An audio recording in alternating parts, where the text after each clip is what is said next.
नमस्कार। अहोई अष्टमी। अहोई अष्टमी का व्रत कार्तिक कृष्ण पक्ष की अष्टमी के दिन किया जाता है। पुत्रवती महिलाओं के लिए यह व्रत अत्यंत महत्वपूर्ण है। माताएं अहोई अष्टमी के व्रत में दिन भर उपवास रखती हैं और सायंकाल तारे दिखाई देने के समय होई का पूजन किया जाता है। तारों को करवा से अर्घ्य भी दिया जाता है। यह होई गेरू आदि के द्वारा भीत पर बनाई जाती है अथवा किसी मोटे वस्त्र पर होई काढ़कर पूजा के समय उसे भीत पर टांग दिया जाता है। अहोई माता। अहोई के चित्रांकन में अधिकतर 8 कोष्ठक की एक पुतली बनाई जाती है। उसी के पास शाही तथा उसके बच्चों की आकृतियां बना दी जाती हैं। करवा चौथ के ठीक 4 दिन आगे अष्टमी तिथि को देवी अहोई माता का व्रत किया जाता है। यह व्रत संतान की लंबी आयु और सुखमय जीवन की कामना से पुत्रवती महिलाएं करती हैं। कार्तिक मास की अष्टमी तिथि को कृष्ण पक्ष में यह व्रत रखा जाता है, इसलिए इसे अहोई अष्टमी के नाम से भी जाना जाता है। उत्तर भारत के विभिन्न अंचलों में अहोई माता का स्वरूप वहां की स्थानीय परंपरा के अनुसार बनता है। संपन्न घर की महिलाएं चांदी की होई बनवाती हैं। धरातल पर गोबर से लीपकर कलश की स्थापना होती है। अहोई माता की पूजा करके उन्हें दूध चावल का भोग लगाया जाता है। तत्पश्चात एक पाटे पर जल से भरा लोटा रखकर कथा सुनी जाती है। अहोई अष्टमी व्रत कथा। एक नगर में एक साहूकार रहा करता था। उसके 7 लड़के थे, 7 बहुएं तथा एक पुत्री थी। दीपावली से पहले कार्तिक बदी अष्टमी को 7 बहुएं अपनी इकलौती नंद के साथ जंगल में मिट्टी लेने गईं। जहाँ से वे मिट्टी खोद रही थीं, वहीं पर स्याऊ और सेहे की मांद थी। मिट्टी खोदते समय ननद के हाथ से ही सेही का बच्चा मर गया। स्याऊ माता बोली कि अब मैं तेरी कोख बांधूंगी।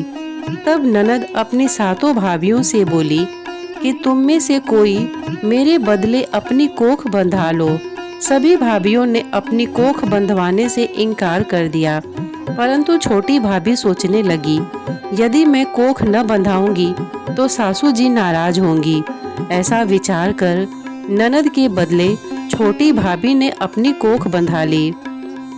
उसके बाद जब उसे बच्चा होता, वह 7 दिन बाद मर जाता। एक दिन साहूकार की स्त्री ने पंडित जी को बुलाकर पूछा कि क्या बात है, मेरी इस बहू की संतान 8वें दिन क्यों मर जाती है। तब पंडित जी ने बहू से कहा कि तुम काली गाय की पूजा करो।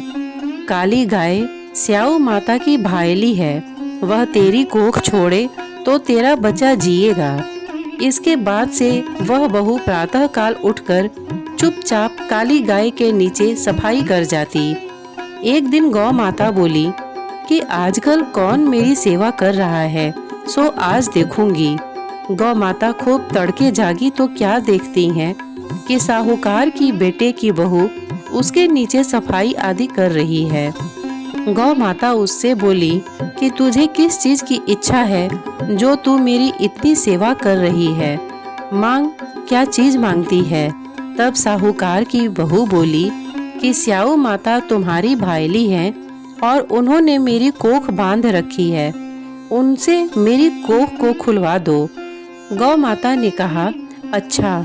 तब गौ माता 7 समुंदर पार अपनी भायली के पास उसको लेकर चली। रास्ते में कड़ी धूप थी, इसलिए दोनों एक पेड़ के नीचे बैठ गईं। थोड़ी देर में एक सांप आया और उसी पेड़ पर गरुड़ पंखनी के बच्चे थे, उनको मारने लगा।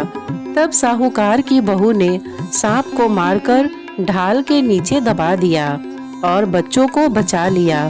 थोड़ी देर में गरुड़ पंखनी आई तो वहां खून पड़ा देखकर साहूकार की बहू को चोंच मारने लगी। तब साहूकारनी बोली कि मैंने तेरे बच्चे को मारा नहीं है, बल्कि सांप तेरे बच्चे को डसने आया था।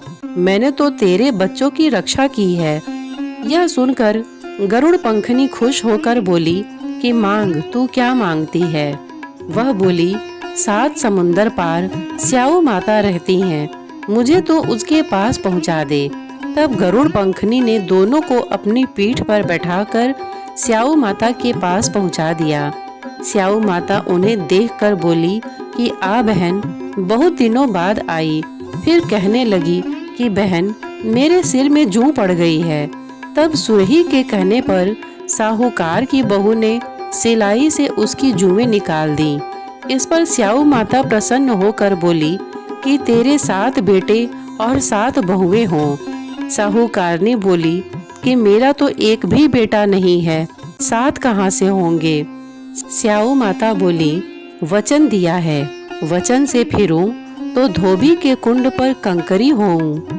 तब साहूकार की बहू बोली, माता, मेरी कोख तो तुम्हारे पास बंद पड़ी है। यह सुनकर स्याऊ माता बोली, तूने तो मुझे ठग लिया।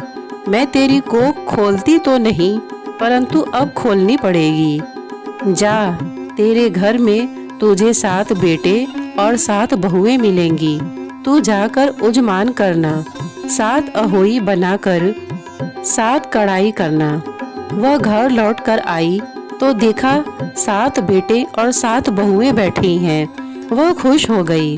उसने 7 अहोई बनाई, 7 उजमान किए, 7 कढ़ाई की। दिवाली के दिन जेठानियां आपस में कहने लगी कि जल्दी जल्दी पूजा कर लो, कहीं छोटी बहू बच्चों को याद करके रोने न लगे।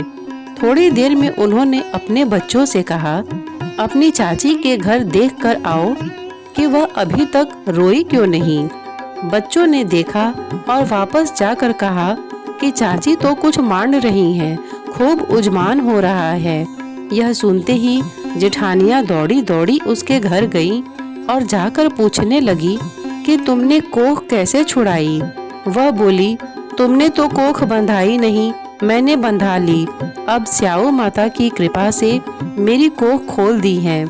स्याऊ माता ने जिस प्रकार उस साहूकार की बहू की कोख खोली, उसी प्रकार हमारी भी खोलियो, सबकी खोलियो। कहने वाले की तथा हुंकार भरने वाले की तथा परिवार की कोख खोलिए। व्रत की विधि इस प्रकार है। व्रत के दिन प्रातः उठकर स्नान करें और पूजा पाठ करके संकल्प करें कि संतान की लंबी आयु एवं सुखमय जीवन हेतु मैं अहोई माता का व्रत कर रही हूँ। अहोई माता मेरे पुत्रों को दीर्घायु, स्वस्थ एवं सुखी रखे। अनहोनी को होनी बनाने वाली माता देवी पार्वती हैं, इसलिए माता पार्वती की पूजा करें। अहोई माता की पूजा के लिए गेरू से दीवार पर अहोई माता का चित्र बनाएं और साथ ही स्याहू और उसके 7 संतानों का चित्र बनाएं। उनके सामने अनाज, मुख्य रूप से चावल, मूली, सिंघाड़े रखते हैं और सुबह दिया रखकर कहानी कही जाती है। कहानी कहते समय जो चावल हाथ में लिए जाते हैं उन्हें साड़ी या सूट के दुपट्टे में बांध लेते हैं। सुबह पूजा करते समय लोटे के पानी और उसके ऊपर करवे में पानी रखते हैं। यह करवा चौथ में इस्तेमाल हुआ होना चाहिए। इस करवे का पानी दिवाली के दिन पूरे घर में छिड़का जाता है। संध्या काल में इन चित्रों की पूजा करें। पके खाने में 14 पूरी और 8 पुओं का भोग अहोई माता को लगाया जाता है। उस दिन बायना निकाला जाता है। बायने में 14 पूरी या मठरी या काजू होते हैं। लोटे का पानी शाम को चावल के साथ तारों को अर्घ किया जाता है। शाम को माता के सामने दिया जलाते हैं और पूजा का सारा सामान, पूरी, मूली, सिंघाड़े, पुए, चावल और पका खाना पंडित जी या घर के बड़ों को दिया जाता है। अहोई माता का कैलेंडर दिवाली तक लगा रहना चाहिए। अहोई पूजा में एक अन्य विधान यह भी है कि चांदी की अहोई बनाई जाती है जिसे स्याहू कहते हैं। इस स्याहू की पूजा रोली, अक्षत, दूध व भात से की जाती है। पूजा चाहे आप जिस विधि से करें, लेकिन दोनों में ही पूजा के लिए एक कलश में जल भरकर रख लें। पूजा के बाद अहोई माता की कथा सुने और सुनाएं। पूजा के पश्चात सासू माँ के पैर छुएं और उनका आशीर्वाद प्राप्त करें। इसके बाद व्रती अन्न जल ग्रहण करें। जय हो अहोई माता की। माँ, आप सभी भक्तों पर अपनी कृपा दृष्टि बनाए रखना। जय माता दी।